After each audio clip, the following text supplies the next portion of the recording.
Good morning students, welcome back to our channel. कैसे हैं आप गाइस? हमने अपनी पिछली वीडियोस में share capital of company discuss किया था, जिसमें हमने oversubscription, pro rata, forfeiture and reissue of shares discuss किए थे। तो आज जो टॉपिक मैं लेकर आई हूँ वो है हमारा इन सब का मिक्सचर। यानी आज जो हमने टॉपिक करना है वो है four feature in case of over subscription and pro rata allotment. मैंने आपको समझाया था कि फोर फीचर क्या होता है। फोर फीचर की जब कंपनी शेयर्स अलॉट करती है अपने शेयर होल्डर्स को, और उसमें से कोई शेयर होल्डर फेल हो जाता है to pay the allotment money या कॉल मनी, कुछ भी, तो उसके शेयर्स कंपनी क्या कर लेती है, वापस ले लेती है, यानी कैंसिल कर देती है। तो उसको हम फोरफीचर कहते हैं। अब forfeiture in case of over subscription and pro rata allotment क्या होता है? फोरफीचर ओवर प्रोराटा बेसिस क्या होता है? जब हमारे पास नंबर ऑफ शेयर्स ज्यादा आ जाती है एप्लीकेशन, और हमारे पास number of issue share offer करने के लिए कम होते हैं, तो उस टाइम पर क्या होता है, हम उन्हें प्रोराटा बेसिस पर दे देते हैं। यानी जिन्होंने हमारे अप्लाई किया 500, हमने उन्हें 200 दे दिए। जिन्होंने अप्लाई करा 300, उन्हें हमने 200 दे दिए। तो उस एडजस्टमेंट को हम जो एडजस्टमेंट करते हैं उसको हम क्या कहते हैं, प्रोराटा बेसिस।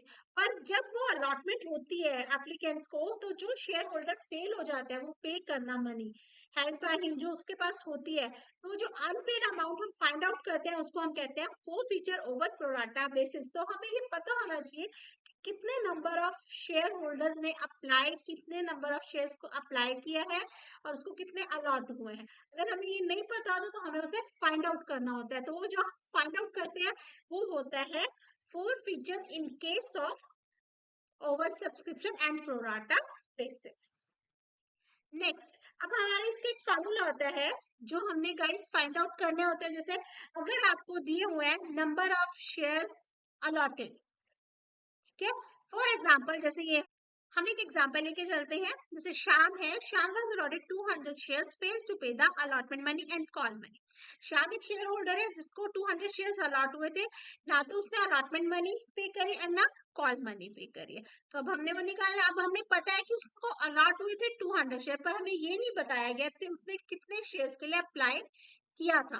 तो अब हमने number of shares applied find out करना है। तो इसको हमें ये नहीं बताया गया कि उसने कितने नंबर ऑफ शेयर्स अप्लाई किए थे, तो इसको हमने फाइंड आउट करना है। तो उसको हम कहते हैं four feature in case of over subscription and pro rata basis. ये बहुत इंपॉर्टेंट टॉपिक है, इसका ही आपको एग्जाम में फुल फ्लेज क्वेश्चन आता है। उसके लिए आपको ये सारा अच्छे से समझना जरूरी है।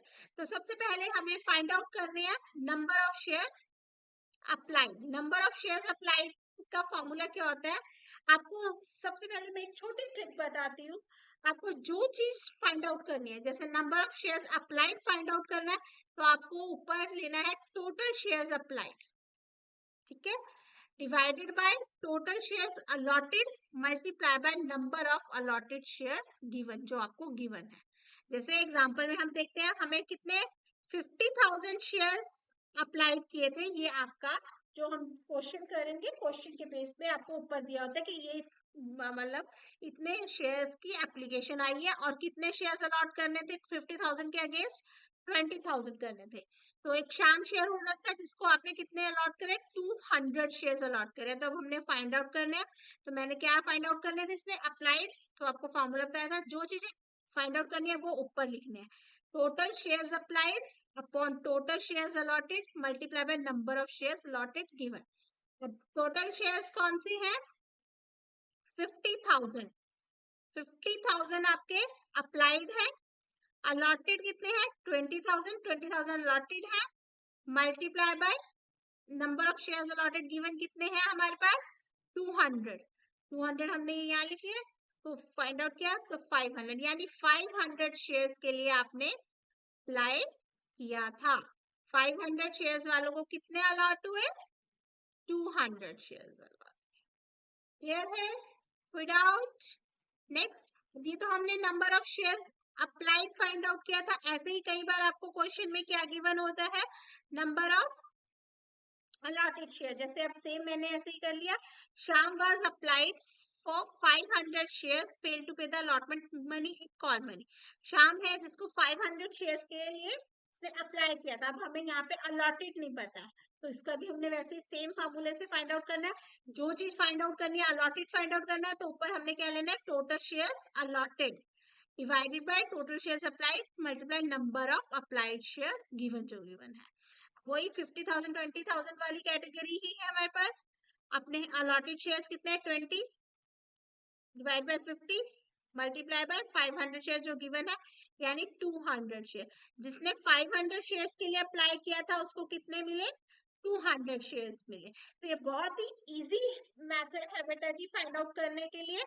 तो सिर्फ पता होना चाहिए जो चीज आपने फाइंड आउट करनी है, अगर अलॉटेड शेयर फाइंड आउट करना है तो ऊपर अलॉटेड लेना है, अप्लाइड करना है तो ऊपर अप्लाइड शेयर्स लेना है, डिवाइड अपोजिट से करना है। क्लियर? अगर कोई डाउट है तो प्लीज कमेंट कीजिए, मैं आपका डाउट क्लियर करूंगी। सारे डाउट्स अपने क्लियर करते हैं, ये बहुत इंपॉर्टेंट क्वेश्चन है। इस तरह का ही क्वेश्चन आपको एग्जाम में पूछा जाता है, इसमें इसे बहुत ध्यान से समझिए। Sachdeva tyres and company limited issue application for 1 lakh equity shares of ₹10 each at a premium of ₹3। आपकी सचदेवा टायर्स कंपनी है जिसने 1 लाख के इक्विटी शेयर्स इशू करे हैं 10 रुपीज के, और इस पे 3 रुपीज प्रीमियम है। एप्लीकेशन मनी 2 रुपीज है, allotment 5 means 2 + 3 including premium. Balance amount आपका फर्स्ट एंड फाइनल कॉल है, जैसे 2 + 2 4, 10 में से 4 गए 6 यानी आपकी फर्स्ट कॉल है। Application were receive for 1,50,000 shares की आपकी एप्लीकेशन रिसीव हुई है, यानी आपकी ओवर सब्सक्रिप्शन है। ओवर सब्सक्रिप्शन कैसे, आपने इशू 1 लाख करने थे लेकिन एप्लीकेशन आपके पास कितनी आई है, 1,50,000 यानी 50,000 ज्यादा आई है। उन्होंने क्या, allotment was made pro rata to all applicants को आपने अलॉटमेंट देनी है कि उनमें से एक शेयर होल्डर है सुधीर, जिसको हमने who had applied for 300 shares के लिए अप्लाई किया था, fail to pay the allotment and call money. वो अपनी एक शेयर होल्डर है जिसने अप्लाई किया था 300 शेयर्स के लिए, तो वो अपनी अलॉटमेंट एंड कॉल मनी पे नहीं कर सका, तो उसके shares were forfeited after the first और फाइनल कॉल के बाद उसके शेयर्स फोरफिट कर लिए। उसमें से 170 शेयर्स आपने रीइश्यू कर दिए, किसको, प्रमोद को, at 9 rupees per share fully paid up. अब 1 बाय 1 मैं आपको ये समझाती हूँ कैसे करना है, प्लीज ध्यान से समझिए। सबसे पहले हमने एक वर्किंग नोट लिया है जिसमें हमने लिखा है नंबर ऑफ शेयर्स अप्लाइड कितने थे, 1,50,000 शेयर्स की एप्लीकेशन आई थी, इसके अगेंस्ट हमने कितने शेयर्स दिए, 1 लाख। कितने एक्सेस हो गए, 50,000। इसका गाइस बहुत सिंपल सा फार्मूला है, मैंने आपको सबसे पहले चैप्टर में भी यही समझाया था। कोई टेबल बनाने की जरूरत नहीं है, आप कोई कंफ्यूज नहीं होना। सिर्फ आपने क्या करना है, 2 स्टेप्स याद रखने हैं। सबसे पहला, number of shares allotted multiply by allotment money. जितने नंबर ऑफ शेयर्स है आपके अलॉट हुए, कितने, 1 lakh. 1 lakh shares allotted multiply by allotment money. आपको अलॉटमेंट मनी कितनी दी हुई है, अलॉटमेंट मनी है 5 रुपीज। क्या करना है, 5 लाख आपका अमाउंट आ गई। एक्सेस शेयर्स कितने आपके, 50,000। 50,000 मल्टीप्लाई बाय एप्लीकेशन मनी आपकी कितनी है, 2 रुपीज। एप्लीकेशन मनी से कर देंगे 1 लाख, तो 1 लाख ये आपके एक्सेस शेयर्स है, एडजस्ट हो जाएंगे शेयर अलॉटमेंट में। ये आपको मैंने पहले भी समझाया था, और अभी बस सिर्फ 2 चीजें आपने देखनी है इसमें, number of shares allotted multiply by allotment money 5 lakh, यानी हम 5 लाख तक अलॉटमेंट में डाल सकते हैं। कितने एक्सेस है हमारे पास, 1 लाख। 5 लाख तक डाल सकते हैं, तो 1 लाख का उससे कम है, तो ये आप सारे के सारे अलॉटमेंट में डाल देंगे। कहाँ, अब हम ये क्वेश्चन में आपको मैं बताती हूँ कि सबसे पहले हमारी जो एंट्री आएगी वो है bank account added to share application. ये किसमें किसने थे, कितने अमाउंट ऑफ शेयर, जितने आपके एप्लीकेशन आई है 1,50,000 मल्टीप्लाई बाय एप्लीकेशन मनी, वो आपके आगे 3 lakh. Second entry, share application to share capital to share allotment. Share application में यही 3 लाख आएंगे, शेयर कैपिटल में कितने जाएंगे, जितने नंबर ऑफ शेयर्स अलॉट है, यानी 1 lakh multiply by application money. और ये 1 लाख कौन से हैं, ये 1 लाख आपके ये वाले हैं जो कि आपके एक्सेस थे, जो आपने एडजस्ट करने हैं। इसमें एडजस्ट करने हैं आपने, ये यहाँ पर शेयर अलॉटमेंट। Clear guys? ये बहुत इंपॉर्टेंट टॉपिक है, बहुत इंपॉर्टेंट पॉइंट है, आपसे ये क्वेश्चन में पूछा ही जाता है। बस आपको ये दो चीज याद रखनी है, बहुत ही इजी मेथड है, इसमें कंफ्यूज बिल्कुल भी नहीं होना। हाँ, मैं आपको ये भी बता देती हूँ, अगर आपकी अमाउंट ज्यादा हो जाती है, जैसे कि अगर रिफंड करना होता है तो 2 बैक डालते हैं। अगर अमाउंट हमारी यहाँ पे ज्यादा होती है 6 लाख, हम सिर्फ 5 लाख तक एडजस्ट कर सकते थे, तो जो 1 लाख एक्सेस होता तो वो हम कॉल मनी में एडजस्ट कर देते हैं। Next entry, share capital account debit to share allotment to security premium. बाकी का सारा क्वेश्चन आपका 1 लाख से होगा, जो कि अलॉटेड शेयर्स है, तो 1 लाख इंटू 5 आपका 5 लाख ही आ जाएगा। टू शेयर अलॉटमेंट, अलॉटमेंट में कितने 2 रुपीज से जाएगा और प्रीमियम 3 रुपीज से। Bank account debit to share allotment, अब ये बहुत इंपॉर्टेंट चीज है, इस वाली एंट्री को आपको बहुत ध्यान से समझना है, ये अमाउंट कैसे आई है। सबसे पहले मैं आपको बताती हूँ, आपको पता है 5 लाख थे आपके, 5 लाख में से सिंपल 1 लाख जो यहाँ एडजस्ट होते माइनस हो गया, 4 लाख रह गए। तो अब बच्चे कई बार क्या होते हैं, सीधा 4 लाख यहाँ लिख देते हैं, लेकिन ये गलत है। आपको सबसे पहले जो हमने क्वेश्चन में, Sudhir who had applied for 300 shares failed to pay the allotment and call money, तो उसने कॉल मनी नहीं पे करी है, ना ही अलॉटमेंट, तो हमने वो चीज भी निकालनी है और उसमें से अमाउंट को वो माइनस करना है। तो अप्लाई किया है तो उसके लिए सबसे पहले हमने क्या निकालना है, अलॉटेड। तो इसका भी मैं आपको वर्किंग नोट बताती हूँ। अलॉटेड निकालना है तो total number of shares allotted upon number of shares applied into number of share applied given. कितने थे, 1 लाख आपके अलॉटेड है, 1 लाख 50 अप्लाइड किए थे, 300 आपको नंबर ऑफ शेयर्स गिवन है, तो 200, यानी 300 उसने अप्लाई किए थे, जिसके अगेंस्ट उसको कितने अलॉट हुए, 200। तो इसका भी वही ट्रिक है बेटा जी, वही सिंपल सा फॉर्मूला है। आपको सिर्फ जितने नंबर ऑफ शेयर्स आपने applied against allotted 200 excess 100, allotted multiply by allotment money कितनी आ गई 1000। फिर इसमें लेस करना है excess money, excess shares multiply by application money 200। ये क्यों करना है, क्योंकि हमारे जो शेयर्स एक्सेस होते हैं उनके ऊपर ही हम मनी पे करते हैं, तो वो माइनस कर देंगे। तो एक्सेस है 100 शेयर्स है, excess multiply by application money 200। अभी हम 200 क्यों कर रहे हैं, क्योंकि हमारे जो भी एक्सेस शेयर्स है उसके ऊपर तो हमने एप्लीकेशन मनी पे करी है ना, वो एक्सेस मनी जो एक्सेस मनी हमने पे करी है वो हमने वापस कर देनी है, तो उसमें से माइनस कर देंगे। तो 800, जो 800 अमाउंट है, that should be deduct from share allotment received and also return in share allotment of forfeiture entry। ये कैसे, मैं आपको बताती हूँ। एक तो सबसे पहले तो हमने ये कहाँ से, यहाँ से माइनस करना है। अब आपके कितने थे 5 लाख, 5 लाख में से 1 लाख ये चले गए, कितने आगे 4 लाख, और 4 लाख में से 800 माइनस करे तो आपका आ गया 399200। एक इफेक्ट इसका यहाँ आएगा और दूसरा इफेक्ट इसका कहाँ आएगा, वो मैं आपको आगे नेक्स्ट स्टेप पे बताती हूँ, आप ध्यान से देखिए। नेक्स्ट एंट्री हमारी share capital to share first call, जो हमारी ड्यू की होगी है, जिसमें हमारे कितने थे 1 lakh shares of 6 rupees, 6 lakh आ जाएगा। अगली एंट्री हमारी bank account debit to share first call, इतनी थी 6 लाख की थी, लेकिन हमने 200 शेयर्स जो हमें अलॉट हुए थे उसके ऊपर हमने कॉल मनी नहीं पे करी, तो 200 मल्टीप्लाई बाय 6 कितने हो गए 1200, माइनस करेंगे तो आपकी अमाउंट आ जाएगी 5,98,800। क्या नेक्स्ट, अब उन्होंने कहा है कि फर्स्ट एंड फाइनल कॉल के बाद आपके शेयर्स फोरफिट कर लिए गए, फोरफिट कर लिए हैं, तो फोरफीचर की एंट्री क्या होती है, मैंने अपनी लास्ट वीडियो में डिस्कस किया था सब कुछ। तो equity share capital security premium क्यों डेबिट हुआ है, क्योंकि आपने allotment money forfeit, allotment money नहीं पे करी और आपके शेयर्स फोरफिट हो गए हैं, तो इसलिए टू सिक्योरिटी प्रीमियम आपका डेबिट होएगा। To share forfeited, to share allotment और टू फर्स्ट कॉल। अब कैसे अमाउंट आई है, देख सुनिए ध्यान से।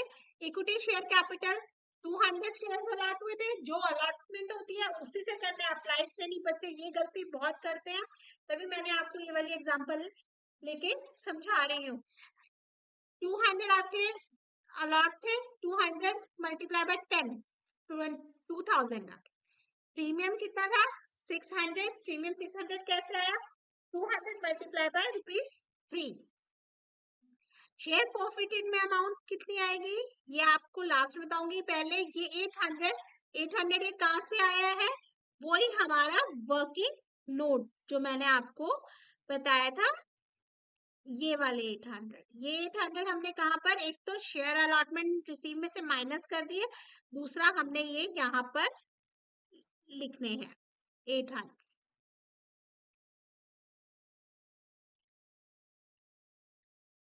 क्योंकि फॉरफीचर में आपके अनपेड होते हैं वही आते हैं और ये 1200 कैसे आया 200 जो आपने फर्स्ट कॉल पे नहीं करी है ₹6 के हिसाब से 1200 आपकी वो आ गई और इनका सबका जो बैलेंसिंग फिगर होती है वो आपकी शेयर फॉरफिट में आ जाने ये हमेशा याद रखना बैलेंसिंग फिगर ही आपने यहाँ लेनी है अदरवाइज कंफ्यूज हो जाएंगे।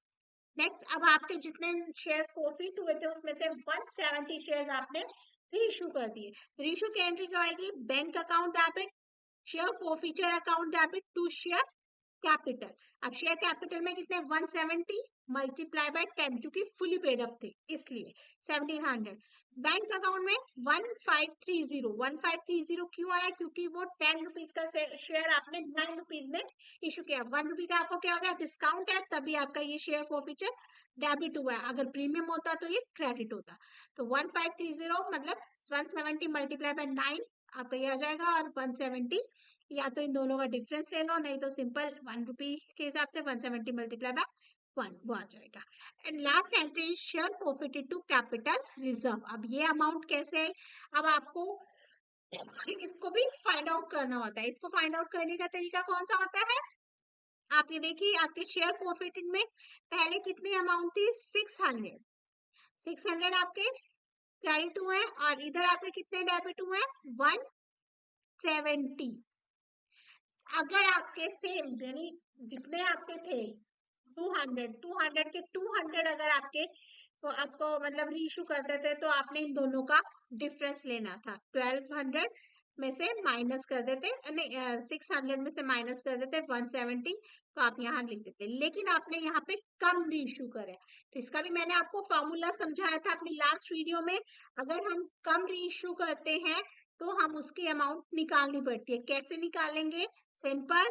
अब देखो यहाँ पर 200 शेयर्स पे फॉरफिटेड वैल्यू कितनी है 600 200 पे कितनी है 600 1 पे कितनी होगी 600 डिवाइडेड बाय 200 और मल्टीप्लाई बाय कितने करे हैं हमने इशू 170 जो अमाउंट आएगी वो उसमें से माइनस के आपका जो आएगा वो आपका कैपिटल रिजर्व आ जाएगा दैट इज 340 आपका कैपिटल रिजर्व आ गया। क्लियर गाइस कोई भी डाउट है तो प्लीज मुझे आप कमेंट कीजिए मैं आपका डाउट क्लियर करूंगी। बहुत ही इजी चैप्टर है बहुत ही अच्छा चैप्टर और बहुत इंपॉर्टेंट चैप्टर है। इस चैप्टर में से आपको 6 मार्क्स का क्वेश्चन पक्का आना ही आना है तो प्लीज इसको बिल्कुल भी ना छोड़िए। अगर आपको कुछ नहीं समझ आ रहा तो प्लीज आप मुझसे कांटेक्ट कीजिए मुझे कॉल कीजिए मैंने अपना नंबर डिस्क्रिप्शन में दिया हुआ है या आप मुझे कमेंट कीजिए ताकि मैं आपके डाउट्स क्लियर करूं। अगर कोई भी आपको वर्किंग नोट में कोई भी प्रॉब्लम है तो प्लीज आप मुझे आपको मेरी वीडियो अच्छी लगी पसंद आई तो प्लीज लाइक कीजिए सब्सक्राइब कीजिए एंड शेयर कीजिए। Thank you.